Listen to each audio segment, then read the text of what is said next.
Jim Cowan knows what it feels like to be a champion. One of the best in the world. But it wasn't always that way.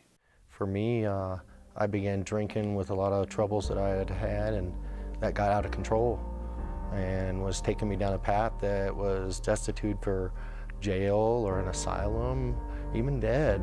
Jim grew up in a home with what he describes as two unhappy parents. His father was an alcoholic. His mother was in jail.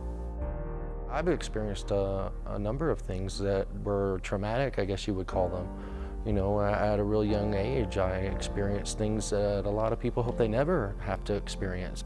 By the age of 15, Jim was homeless. His dad had kicked him out. A few years later, his dad died. That's when Jim's world went to a dark place. That sent me for a major spiral, and I started getting into drugs and alcohol and partying. After his father's passing, Jim felt he had never gained his approval. It made me think, what a loser I am. You know, what kind of an example am I to have them always associate me with something so petty? It ended up that his dad, the same man he just wanted approval from, became his biggest inspiration. And on his dad's birthday, Jim took control back.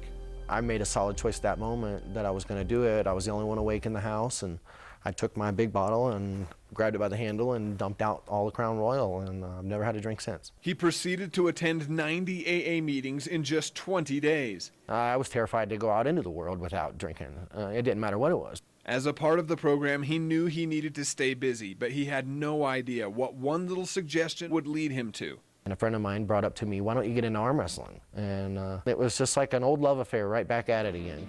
And that love caught fire in a hurry. In just 11 events, Jim captured 2 state titles, 3 national titles, and the World Amateur Championship in his weight division. To be even a part of the sport at all, it is a blessing to me.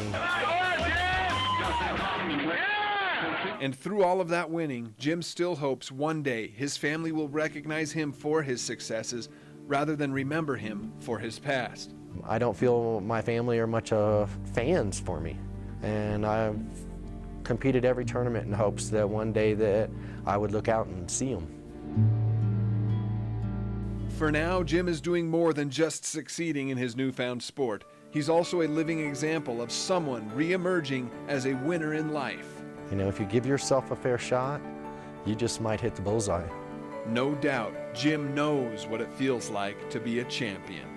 In Colorado Springs, Sam Farnsworth, KKTV 11 Sports.